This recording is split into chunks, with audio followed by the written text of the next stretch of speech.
Hare Krishna Mataji, Danat Pranam.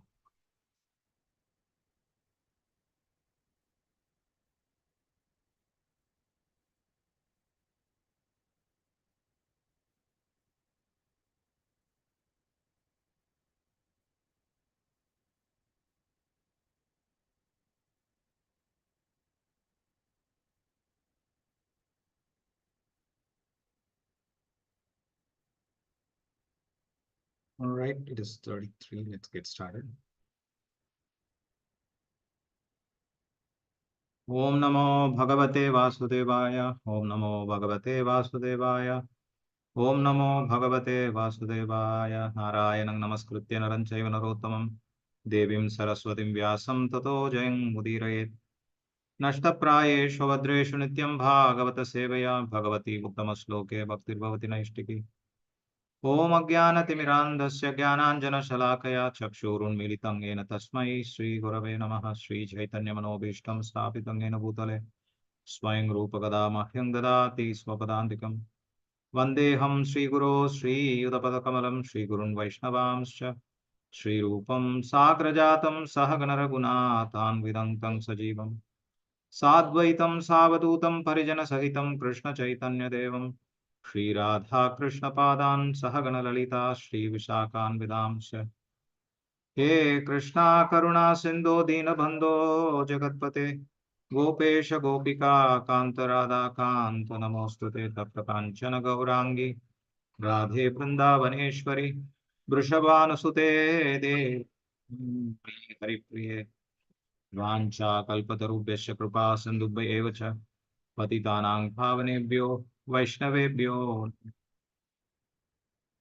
नमो ओं विष्णुपादाय कृष्णप्रेष्ठाय भूतले श्रीमते भक्तिवेदान्त स्वामिनिति नामिने नमस्ते सारस्वती देवे गौरवाणी प्रचारिणे निर्विशेष शून्यवादि पश्चात्तदेशतारिणे जय श्री कृष्ण चैतन्य प्रभु नित्यानंद श्री अद्वैत गदाधर श्रीवासादि श्री गौरभक्त वृंद हरे कृष्ण कृष्ण कृष्ण हरे हरे हरे राम राम हरे हरे हरे कृष्ण कृष्ण कृष्ण हरे हरे हरे राम राम हरे हरे हरे कृष्ण कृष्ण कृष्ण हरे हरे हरे राम राम हरे हरे मुखं करोति वाचालं पङ्गुं लङ्घयते गिरिं यत्कृपा तमहं वन्दे श्रीगुरुं दीनतारिणं परमानन्दमाधवं श्रीचैतन्यमीश्वरं हरिः ओं तत्सत्।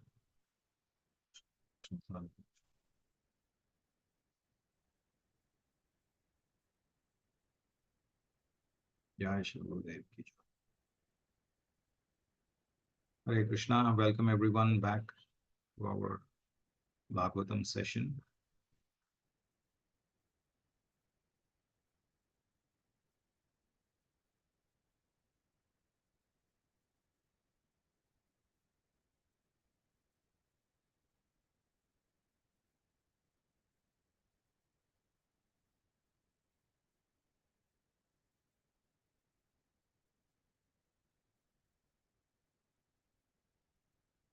We're going to be reading from Srimad Bhagavatam. Is my audio okay? I'm having a lot of background noise from here. Yes, Prabhuji. Yes, Hare Krishna. Okay, we're going to be reading from Srimad Bhagavatam.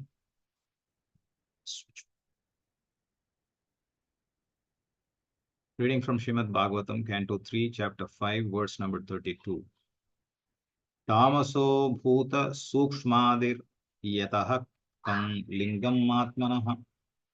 Tamaso bhuta sukshmadir yatah kam lingam atmanah. Pratima Mataji, Aarti Mataji.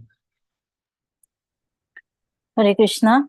Tamasaha, from the mode of ignorance, bhuta sukshma adihi, subtle sense object, yataha, from which come the sky, lingam, symbolic representation, atmanaha, of the Supreme Soul. Hare Krishna. Now, as a continuation, what we are seeing here is the description of this cosmic manifestation. From the last session, we saw that Maitreya Muni is explaining about the creation of this material world from the Purusha incarnation, starting from Karanodavashaya Vishnu. So in this verse, we see that how the whole cosmic manifestation expands and where from it comes and how each one of the elements become manifest. That is the description given here. Translation and purports by His Divine Grace, A.C. Bhaktivedanta Swami, Srila Prabhupada Ki Jai. Translation. The sky is a product of sound, and sound is the transformation of egoistic ignorance. In other words, the sky is the symbolic representation of the Supreme Soul. Purport. In the Vedic hymns, it is said, Etasmad Atmanaha Akashaha Sambhutaha. The sky is the symbolic representation of the Supreme Soul. Those who are egoistic in passion and ignorance cannot conceive of the personality of Godhead. For them, the sky is symbolic representation of the Supreme Soul. So here, in the previous verse, we saw that how from ego everything expands. What comes from the false ego? We saw that the sound is the transformation of the egoistic ignorance in the material creation. And then from that sound comes sky. Here, Srila Prabhupada says, in other words, the sky is the symbolic representation of the Supreme Soul. How? Srila Prabhupada is giving the reference from the Vedic hymn saying that Etasmat Atmanaha Akasha Sambhuta. That is, the Lord is the symbolic representation. I mean, the sky is the symbolic representation of the Supreme Lord. So that is a direct reference. But we also see that in the Bhagavad Gita, Krishna mentions about how he is the one who represents as sound. Amongst all the sound, he is Pranavaha, right? And that is the seed of all sound that exists, both in the spiritual and the material realms. And that the sky comes from that sound, we can also indirectly derive that ultimately it is the Supreme Lord who is being represented in the form of the sky. And sometimes we also see that when people who do not have knowledge about the Supreme Lord, they refer to the sky because of its vastness to represent the Supreme Lord. Right? So here Srila Prabhupada said, them, the sky is the symbolic representation of the Supreme Soul. Further, text number 33, Kala Mayangsha Yogena Bhagavat Vikshitam Nabaso Anushritang Sparshang Vikurvan Nirmame Nilam. Hare Krishna. Kala, time, Maya, external energy, Amsha, Yogena, partly mixed, Bhagavat, the personality of Godhead, Viksitam, glanced over, Nabaha, the sky, Nabashaha, from the sky, Anushtam, being so contacted, Sparsham, touch, Vikurvat, being transformed, Nirmame, was created, Anilam, the air. Hare Krishna. Hare Krishna. Thereafter, the personality of Godhead glanced over the sky, partly mixed with eternal time and external energy, and thus developed the touch sensation from which the air in the sky was produced. So we saw first we have the false ego. From the false ego expands into the sound in the material manifestation. Now we are talking about the material cosmic manifestation. Of course, there are various other forms of sound that also become manifest in the spiritual realm, but we are talking about the material realm currently. And then from sound comes the sky. Then Srila Prabhupada, or as Maitri Muni explains here, saying that thereafter the personality of Godhead glanced over the sky. The sky itself does not create the other elements if they do not come in touch with the Supreme Personality of God. Or, in other words, if the personality of Godhead's touch is not there in any of the element, it does not become manifest. So we see here that once the personality of Godhead glanced over the sky, and then what happened? There was a mixture of time and the external energy. And then what came? A touch sensation, which created air. Now, what is the significance of air we feel anything in this world, any form in this world is being felt only through the air. If the medium of air is not there, then we are not able to feel something in it. We are not able to feel the touch. We are not able to feel anything by sparsha. So air becomes an important via media or an element for us to perceive. So here he says, thus developed the touch sensation from which the air in the sky was produced. Purport: all material creations take place from subtle to gross. The entire universe has developed in that manner. From the sky developed the touch sensation, which is a mixture of eternal time, the external energy, and the glance of the personality of Godhead. The touch sensation developed into the air in the sky. Similarly, all other gross matter also developed from subtle to gross. Sound developed into sky, touch developed into air, form developed into fire, taste developed into water, and smell developed into earth. So there's going to be further explanation of Srila Prabhupada just preludes to that in the following verses, there is going to be further explanation of how these development of the various elements comes through. Text number 34. Anilo api vikurvano nabashoru bhalanvitaha sasarja rupa tanmatrang jyotir lokasya lochanam. Hare Krishna Prabhu. Yes, Mataji. Anilaha air, api also, vikurvanaha being transformed, nabasha sky, urubala anvitaha extremely powerful, sasarja created, rupa form, tatmatram sense perception, jyotihi electricity, lokasya of the world, lochanam light to see. Hare Krishna Prabhu, thank you. Hare Krishna. Translation: thereafter, the extremely powerful air interacting with the sky generated the form of sense perception. And the perception of form transformed into electricity, the light to see the world. So as I just explained, that there is the air that was created when the Lord glanced, and with a mixture of time.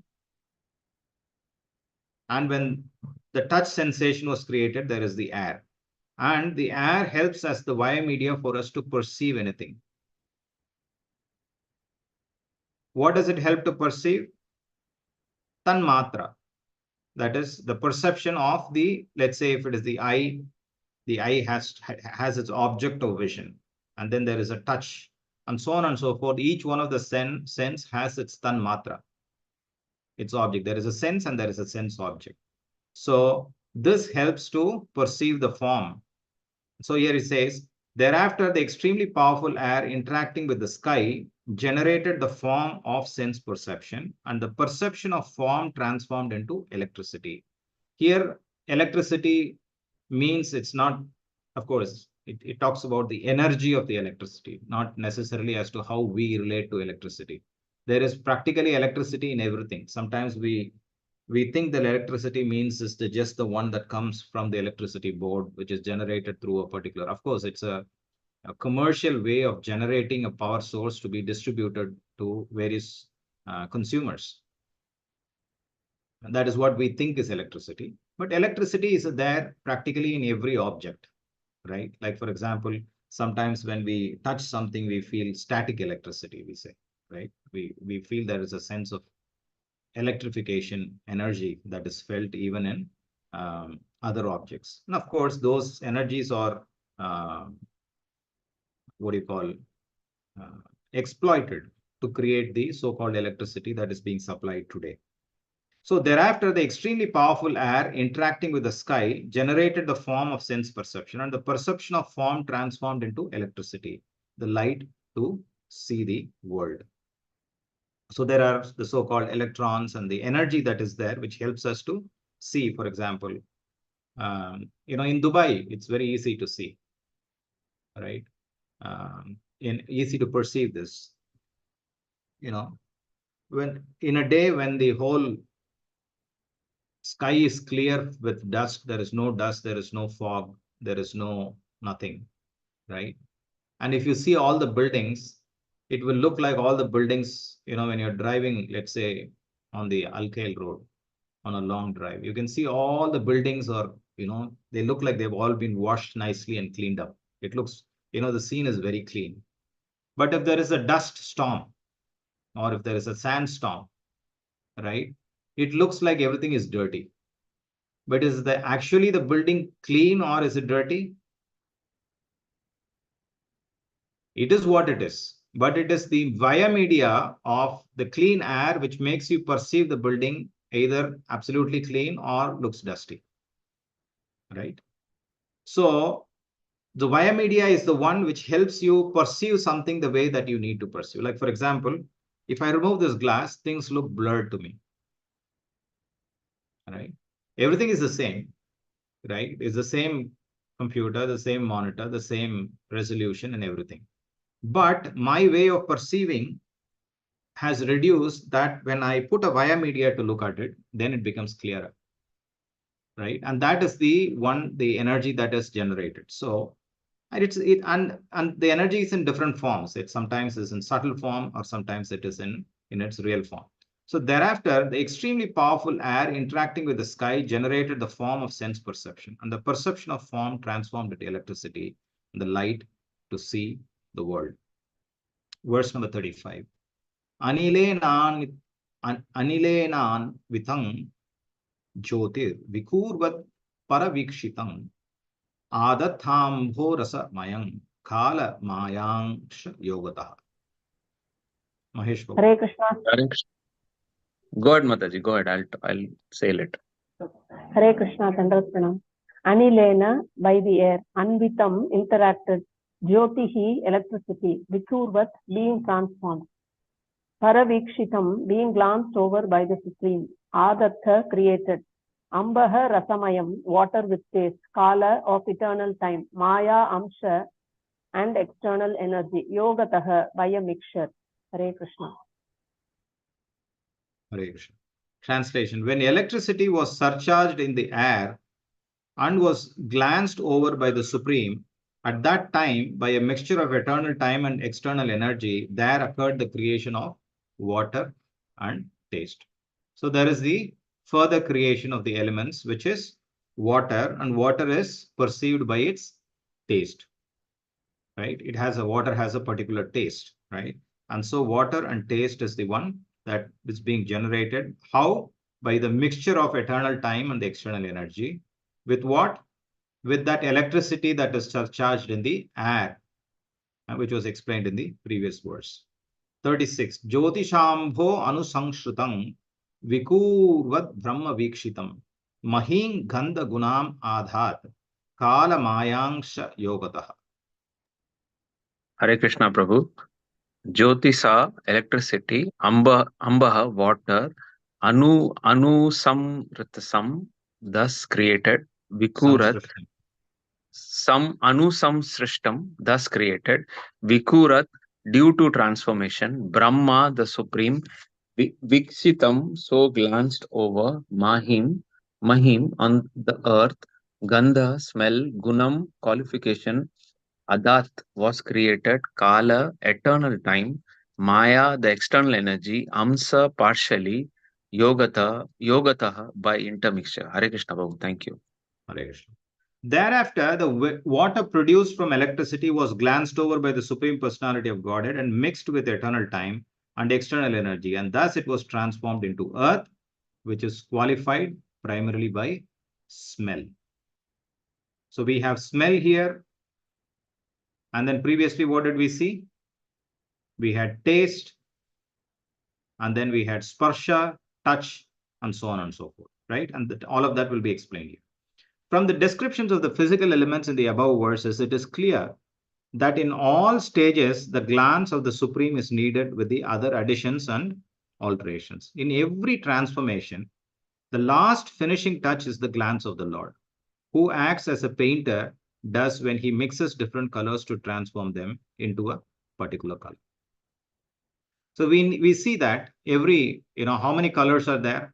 If you talk to a digital engineer, he would say that there are like 16 million colors. Sometimes they say that there are 7 colors which are produced, when there is a rain and there is a rainbow, Vibgayar. But where are all they coming from? They are coming from the base colors of red, green, and blue. Where are all they coming from? They are coming from the color white. So like that, if you keep drilling it down, they all come from one source. Now, if you just see red, green, and blue, are you able to see the other colors, the 16 million colors in it? No. So what is that factor that makes the 16 million colors?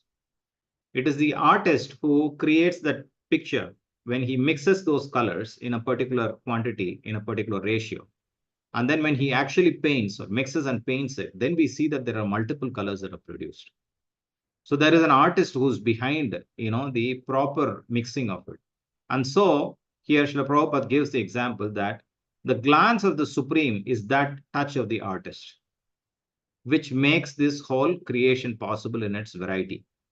So in every transformation, the last finishing touch is the glance of the Lord, who acts as a painter does when he mixes different colors to transform them into a particular color. But the so-called scientist, what he thinks that everything happens by chance. There's no God, there's no energy, there's no power behind it. It just happens. How does life come into being? It comes simply by a mixture of chemicals. How did the planets come into existence? Simply by a big bang. This is how they can, perceive things. Is that the right perception? No, according to Srimad Bhagavatam. So Srimad Bhagavatam says that for everything to happen, there is one force that is behind it, and that force is the Supreme Personality of Godhead. Just like how the painter makes all of these things happen, externally as we see it, it might look like it is just a combination of these elements that create all of these things. But behind the elements is the touch of the Supreme Lord. When one element mixes with another, the number of its qualities increases. For example, the sky is the cause of air. The sky has only one quality, namely sound. But by the interaction of the sky with the glance of the Lord, mixed with the eternal time and the external nature, the air is.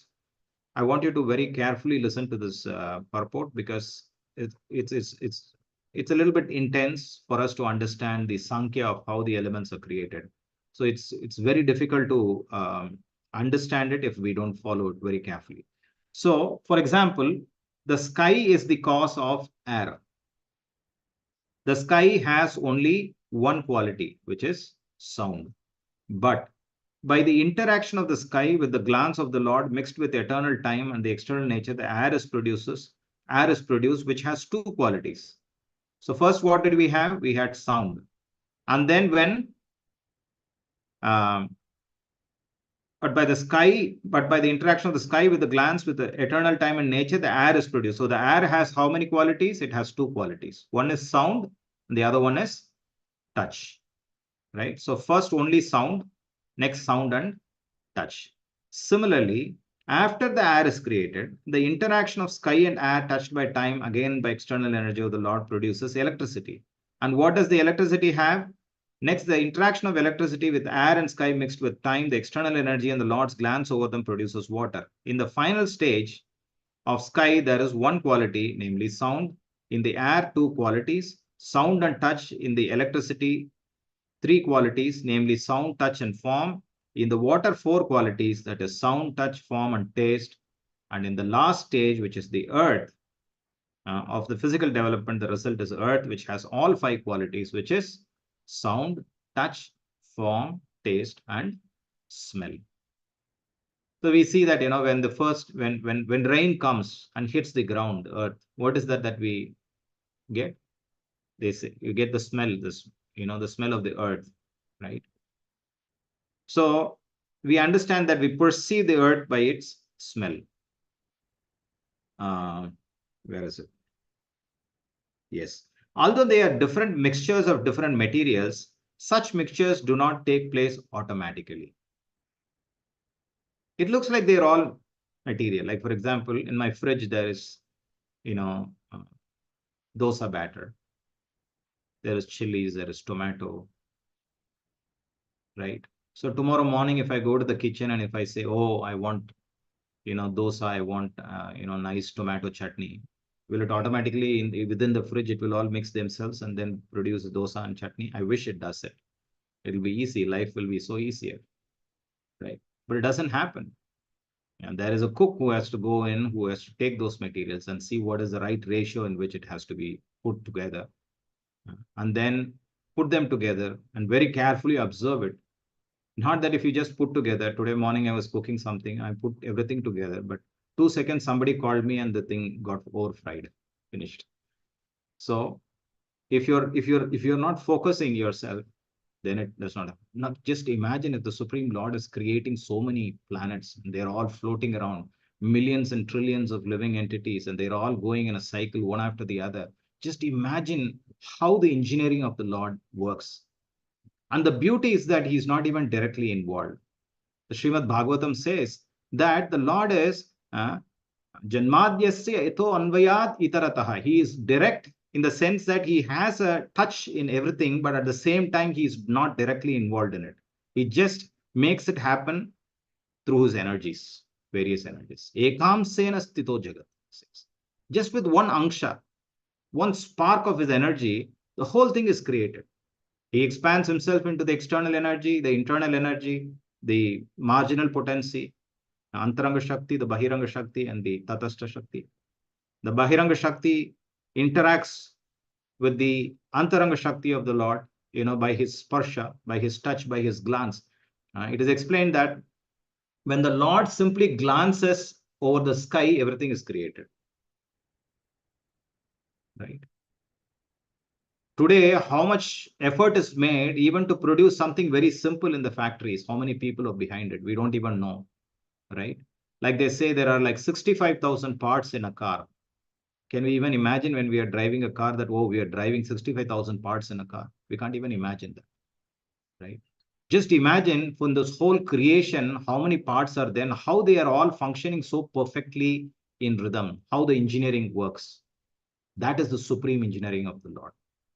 Right? And so here he says, the automatic system is factually activating by the glancing touch of the Lord. The beauty is that the Lord does not have to do anything. He simply glances and it happens. He does not have to physically, take the computer, program it or do anything. No.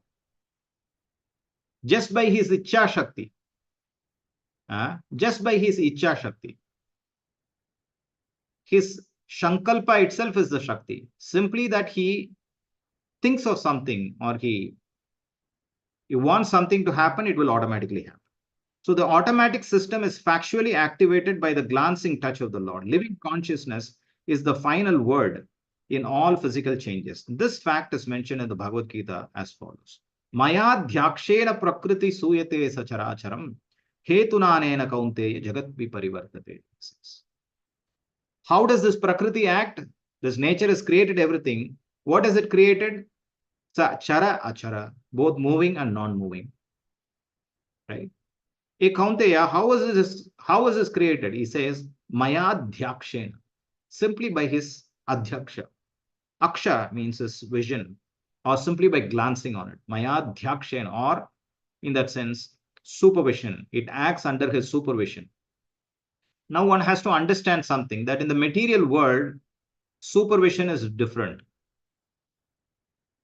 Like, for example, if there are 100 people working in a factory and somebody has to supervise them, the supervisor also should work for the same number of hours so that he can see that everybody else is working, right? Sometimes he has to work more than the others, right? That is the job of the supervisor. But here, when Krishna says Maya Dhyakshen, that he supervises, he is the supervising Lord of everything that is created, everything works under his supervision, does not mean that the Lord is like working. What a difficult life it should be for Krishna, that he has to be up and running for 24/7. No, Krishna is Anamisha. He's always nicely resting, He's neither sleeping nor fully awake. He is in his yoga nidra. Right? So that is the nature of the Lord. So, Mayadhyakshena prakriti suyate sacharacharam hetunanena kaunte jagat viparivartate. So the conclusion is that the physical elements may work very wonderfully to the layman's eye, but their workings actually take place under the supervision of God. I always give this example. In Dubai, we have the metro that is going. It looks like everything is going on so nicely. It comes, it stops.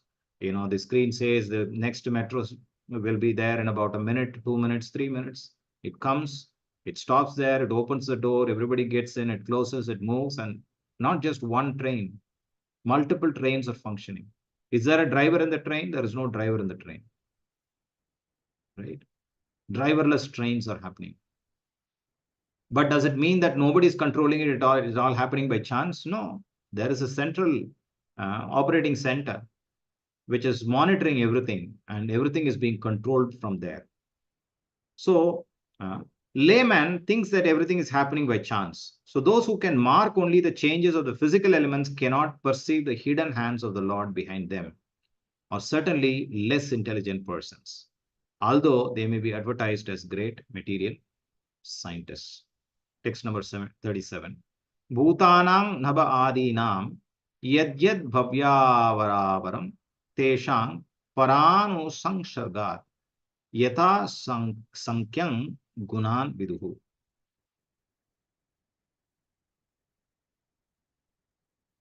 Who's going to read? Lakshmi Mataji or Kusma Mataji? Yes, Pratibha Mataji, go ahead. Hare Krishna. Bhutanam, of all the physical elements, Navaha, the sky, Adinam, beginning from, Yat, as, Yat, and as, Bhavya, O gentle one, Avara, inferior, Varam, superior, Tesham, all of them, Para, the supreme, Anusamsargat, last touch, Yatha, as many, Sankhyam, number, Gunan, qualities, Viduhu, you may understand. Hare Krishna. Hare Krishna. O gentle one, of all the physical elements, beginning from the sky down to the earth, all the inferior and superior qualities are due only to the final touch of the glance of the Supreme Personality of God. So as we just discussed, saying that without the touch, Daivam Chaivatra Pancham, without the touch of the Supreme Lord, nothing happens in the creation of the material world. So, O gentle one, of all the physical elements, beginning from the sky down to the earth, all the inferior and superior qualities are due only to the final touch of the glance of the Supreme Personality of Godhead. Text number 38. Ete devaha kala vishnoho kala mayangsha linginaha nanatvat swa kriyaneshaha rochuhu pranjalayo vibhum. Yes, Artimas.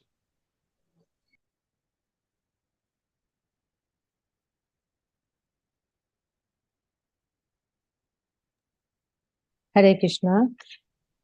Ete, all of these physical elements, Devaha, the controlling demigods, Kalaha, parts of partials, Vishnoho, of the Supreme Personality of Godhead, Kala, time, Maya, external energy, Amsha, part and partial, Linginaha, so embodied, Nanatvat, because of various, Swakriya, personal duties,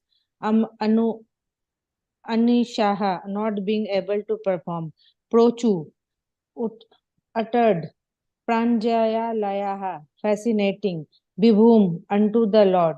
Hare Krishna. Hare Krishna. Translation. The controlling deities of all the above mentioned physical elements are empowered expansions of Lord Vishnu. Now,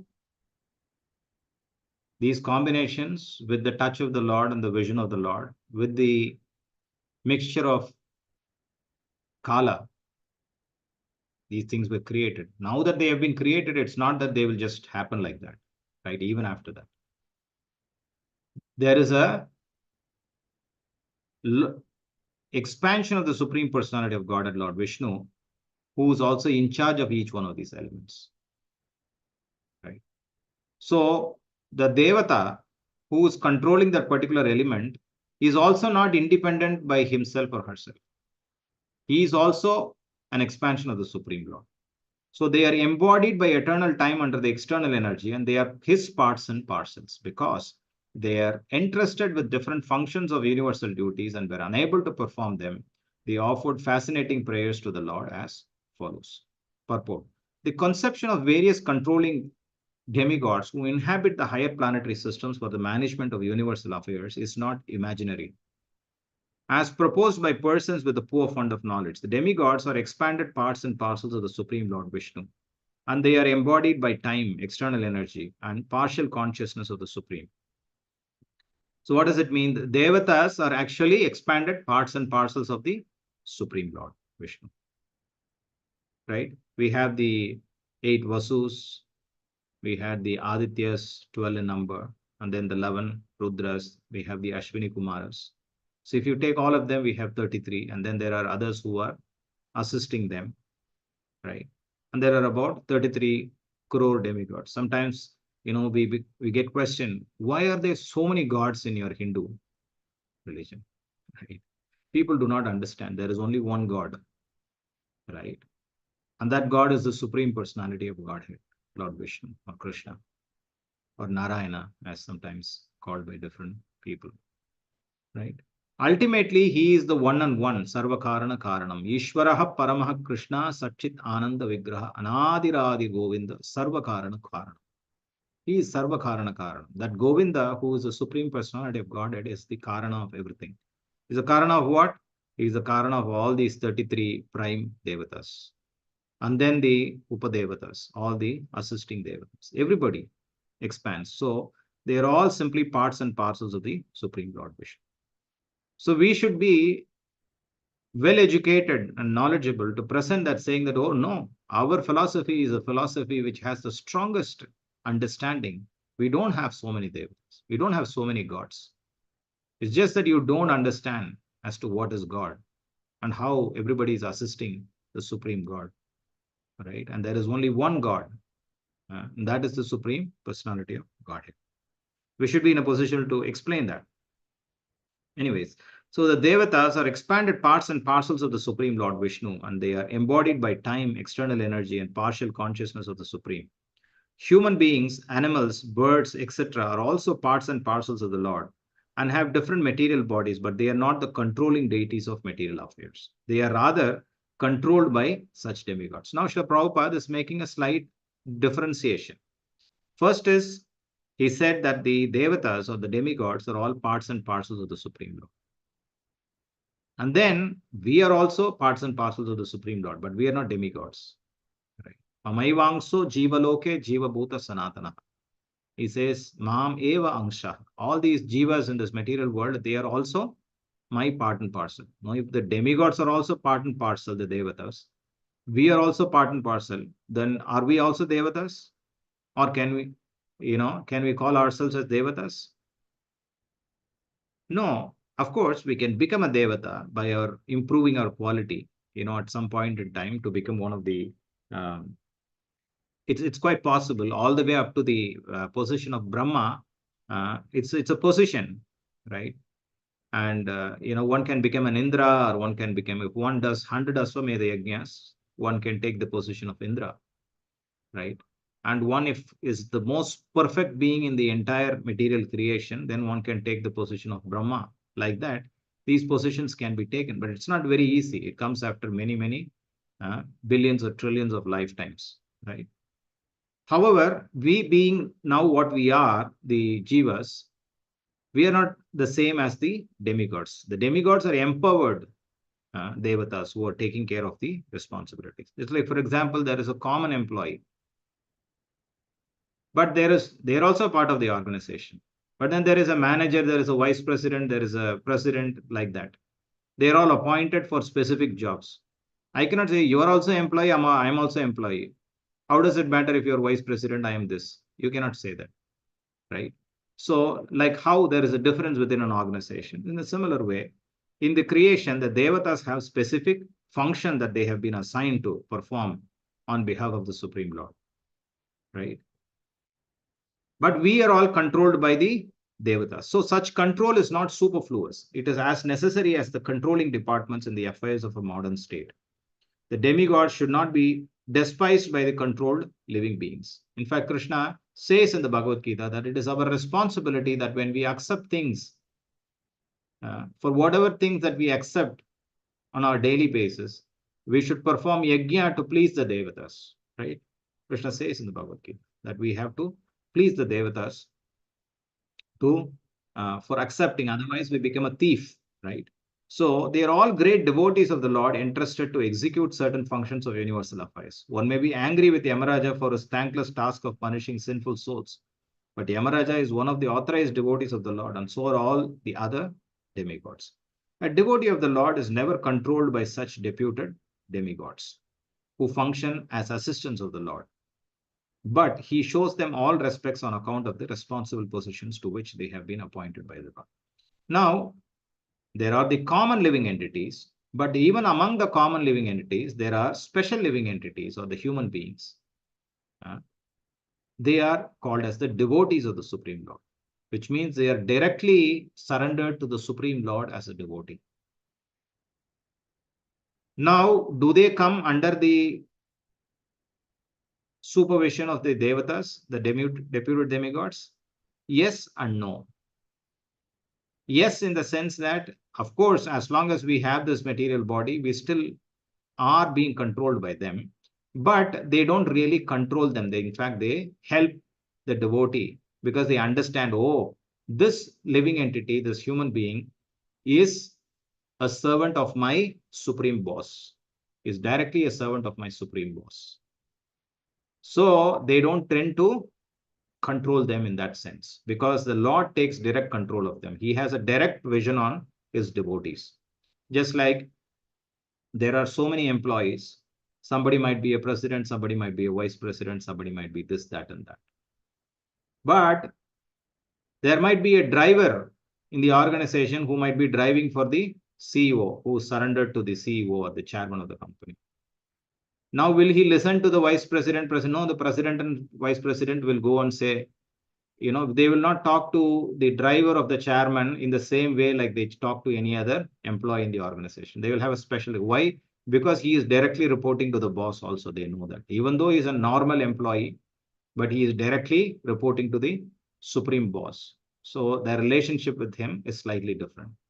But at the same time, it's not that the driver can go and disrespect a vice president or a president because his boss, the chairman, will become angry. Yes, you are my driver, but how can you disrespect my, my managers? You cannot do that. So in a similar way, we do not disrespect the devatas just because we are devotees of the Supreme Lord. We are all devotees of Narayana, Krishna, Vishnu, Govinda. But that does not mean that we have to disrespect the other devatas because they are all appointed managers by the Supreme Lord. At the same time, a devotee of the Lord does not foolishly mistake them to be the Supreme Lord. Only foolish persons accept the demigods as being on the same level as Vishnu. Actually, they are all appointed as servants of Vishnu. Anyone who places the Lord and the demigods on the same level is called as a Pashandi or an atheist. The demigods are worshipped by persons who are more or less adherents of the process of jnana, yoga, and karma, that is, the impersonalist meditators and fruit workers. The devotees, however, worship only the Supreme Lord, Vishnu.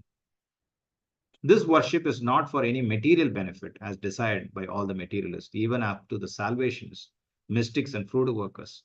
Devotees worship the Supreme Lord to attain unalloyed devotion to the Lord.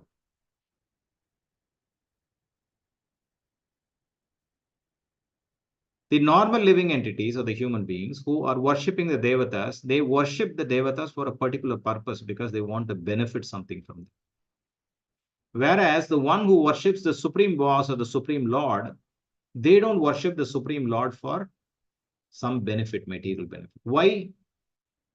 Because there are already devatas who are responsible for providing material benefits. You wanted to come to the Supreme Lord for what? For something that is higher than material benefit. What is that? That is devotion. What is the benefit of devotion? If you get devotion, automatically everything else is automatically served to us. So if we go to the Supreme Lord, and again, it's like you go and ask somebody, give me 5 rupees. That person has 100 rupees. But let's say if somebody has $1 million with him, can you go and ask him, sir, give me 5 rupees? You should ask something big because he's a millionaire, right? If you go and ask a millionaire, you should ask something big. Or you should ask him something that none of the others can give. Right? Only he can give that. So in a similar way, only Krishna can give devotion. The devatas cannot give us devotion. They can direct us to devotion, but they cannot give devotion directly, right? Because they do not possess the power to give devotion directly. Of course, if they are pure devotees of the Lord, we see that some devatas are very pure devotees of the Lord. Like the Srimad Bhagavatam explains that Vaishnavanam yata Shambho. Shambho, Lord Shiva, is one of the pure devotees of the Supreme Lord. Of course, Lord Shiva can give devotion. But just to clarify his position, when there was this Brahmana who came from Kashi, Kashi, right? Yeah, Varanasi, anyway. So he came from there. He was a great devotee of Lord Shiva. He came to Sri Vrindavan Dham and he was asking Lord Shiva, oh, I want the highest benefit that you can give, highest benediction that you can give. And Lord Shiva said, if you want really the highest benediction, that I cannot give because I don't possess the highest benediction. So what should I do? I worshipped you.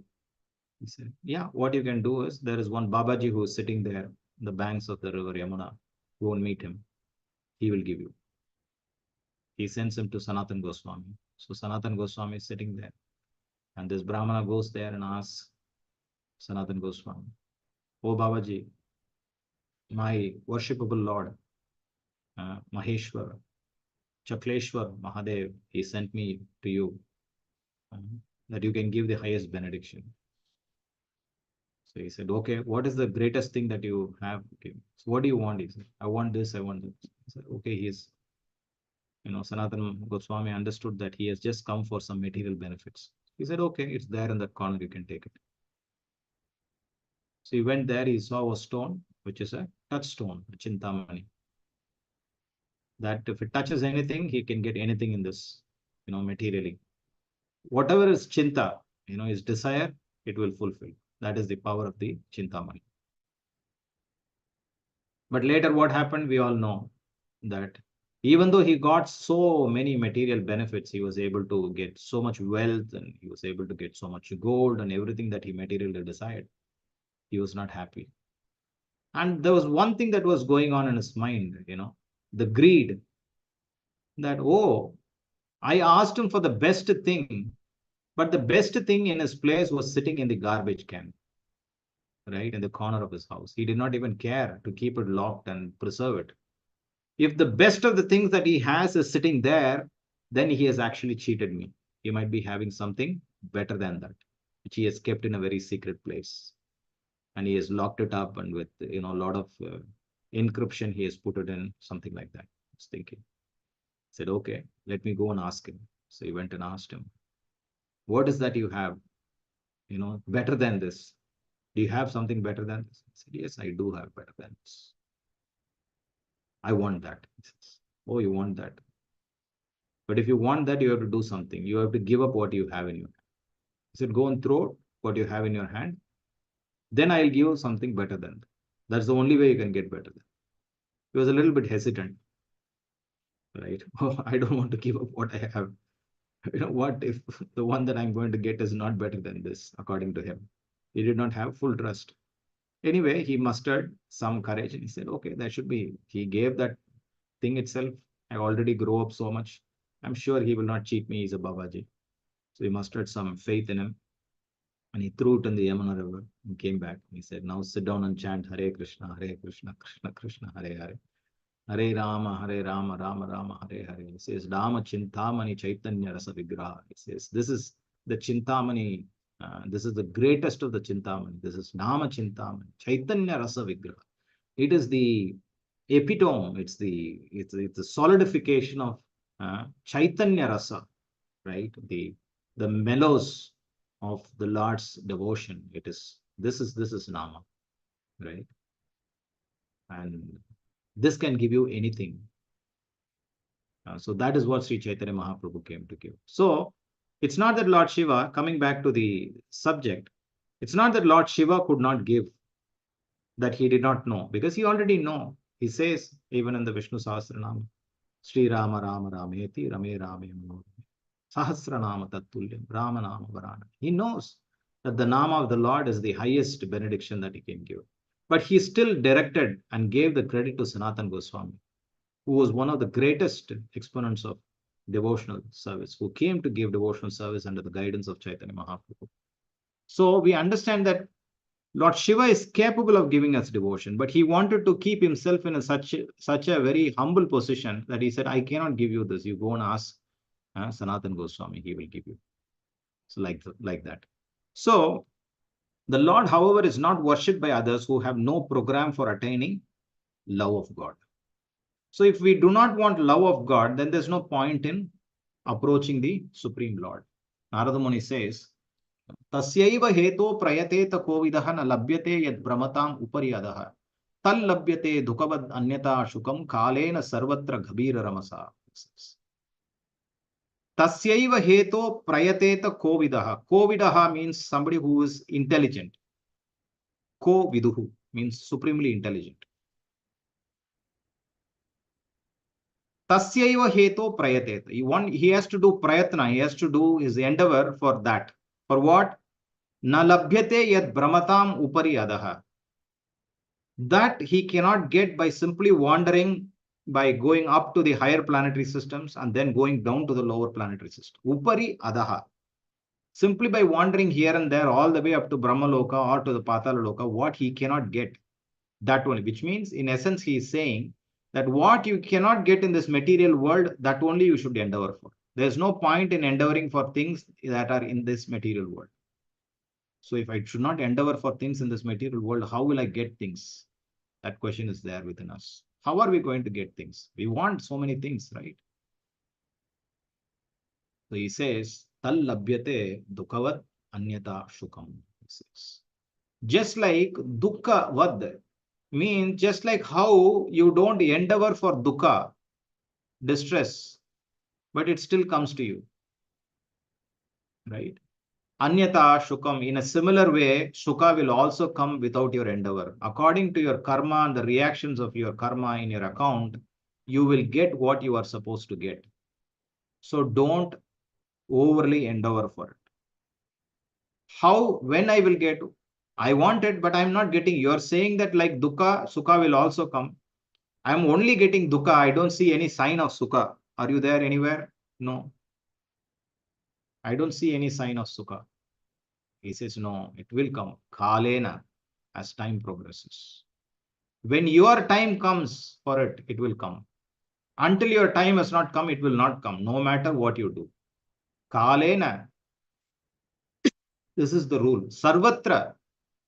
This is the rule for everyone in this material world. He says, Kalena sarvatra gabira ramasa. So, this is the rule for everyone. Does mean that, I should not make any endeavor? No, you keep making your endeavor. Karman evadikaraste ma phaleshu kadachana ma karma phala heturbhur mate sangostu akarmani. Akarmani mate sangostu akarmani. That does not mean that you should not do anything and just sit there. Oh, anyway, it will come according to what I'm coming. He says, don't put over endeavor. That is what he says. So we should not misunderstand that. So when Narada Muni says in the Srimad Bhagavatam that don't endeavor for things that you can get in this material world, that does not mean that we should not do anything. We'll just sit idle and be lazy. Everything will come automatically. No. Even if you have money, you should call people and say, okay, can you deliver 1 kilo of rice, 2 kilo of sabzi? Then only it will come. If you don't put endeavor, how will the delivery boy come and deliver? He will not deliver. So we have to put endeavor. Without endeavor, nothing will happen. So we have to make the endeavor. So when he says don't endeavor, it means don't overly endeavor. How do we know? Rishabdeva says, Nayam deho dehabajam nirloke kashtan kaman arhatan vidbujamye. Don't endeavor like the pigs. That's literally what he says. Vidbujam means the stool eating pigs. right? The donkey, what does it eat? It eats grass, right? Where is the grass available? Available everywhere. Why should it carry tons of load for the laundryman and then go and get some one morsel of grass? Listen, that's why people say don't work like an ass, like a donkey. Sometimes people say, when they have a phrase, don't work like a donkey. You only want grass. Why are you working so hard to get grass? Grass is available everywhere. So he says, Kashtan kaman arhatan vidbhujami. Kashtan kaman. Don't increase your necessities and keep on working to satisfy your necessities. You have to work for the basic necessities of labho jive tayavata. For the basic necessities of life, labha. Not kashtan kaman arhatan. Then what should you work very hard for? He says, tapo divyam putrakayena sattvam yashmat brahma saukyam. You should do hard work for what? Tapo divyam. Divyam tapa, for the ultimate, the transcendental understanding of the Lord. Right? Tapo divyam. Putraka means he is addressing, Lord Rishabhadeva is addressing his 100 sons. He says, Putraka ena sattvam, because this is work in the mode of sattva. What is the benefit of it? He says, Brahma Saukyam. It will give you Saukya, not just ordinary Saukya. It will give you Brahma Saukya, which means it will give you blissful position. To Anantam, it will give you happiness that will not end. Sri Chaitanya Mahaprabhu says, Anandham Bodhivardhanam Pratipadam Purna Amrita Aswadanam. Ananda Ambudhi means it's an ocean of bliss. Vardhanam means it's expanding. There is no limit to the ocean. Already the ocean is limitless. When you see, you cannot see the other side of the ocean. Right? But if that ocean is ever expanding, Pratipadam Purna Amrita, which means in every step it keeps on expanding. So that is the nature of the bliss that one can get by performing Tapo Divyam. That is performing devotional service to the Lord. So he says, if that is not the goal, who have no program for attaining love of God, which is the essential aim of human life, persons averse to a loving relationship with God are more or less condemned by their own actions. The Lord is equal to every living entity, just like the flowing Ganges. The Ganges water is meant for the purification of everyone, yet the trees on the banks of the Ganges have different values. A mango tree on the bank of the Ganges drinks the water, and the Nimba tree also drinks the same water. But the fruits of both the trees are different. One is celestially sweet and the other is hellishly bitter. The condemned bitterness of the Nimba is due to its own past work, just as the sweetness of the mango is also due to its own karma. A beautiful explanation, Srila Prabhupada. It's the same water of the Ganges. There are two trees, one is the Nimba and the other one is the mango. They produce different results. One is very bitter, the other one is very sweet. Why? Because of its past karma. So the Lord says in the Bhagavad Gita, Tan aham dvishatah kruran sangshareshu naradhaman shipami ajasram ashubhan asurishu eva yonishu. The envious, the mischievous, the lowest of mankind, these do I ever put back into the ocean of material existence into various demoniac species of life. Demigods like Yamaraja and other controllers are there for the unwanted conditioned souls who always engage in threatening the tranquility of the kingdom of God. Since all the demigods are confidential devotees, servitors of the Lord, they are never to be condemned. So the ones who are envious, mischievous, and the lowest of mankind. Maya apakrita jnana ashuram bhavam. The four types of people who do not worship the Supreme Lord. The one who is the envious, mischievous, the lowest of the mankind. Naradamaha. Maya apakrita jnana ashuram bhavam. Right? These people, what happens to them? They are perpetually casted into demoniac species of life.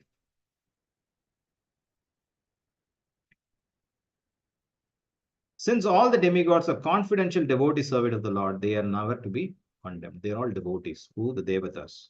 But the demoniac species, they are condemned species because of their own nature of not wanting to accept the Lord. So is the Lord impartial? No, he's not impartial. Just like the Ganges, he gives water to both. But what is the result that is produced is according to one's own nature. That one should understand. ग्रंथराज Shrimad Bhagavatam की जय, श्री प्रभुपाद की जय, समावेद भव भक्तवृंद की जय, पूर्ण मंगल श्री हरिनाम संकीर्तन की जय, ताई गौर प्रेमानंद श्री प्रभुपाद की जय। हरे कृष्णा कृष्ण कृष्ण हरे हरे, हरे राम राम राम हरे हरे। वंशाकल्पतरुभ्यश्च कृपा सिन्धुभ्यश्च पतितानां पावनेभ्यो वैष्णवेभ्यो नमः। अनंत कोटि वैष्णव वृंद की जय। Thank you all very much.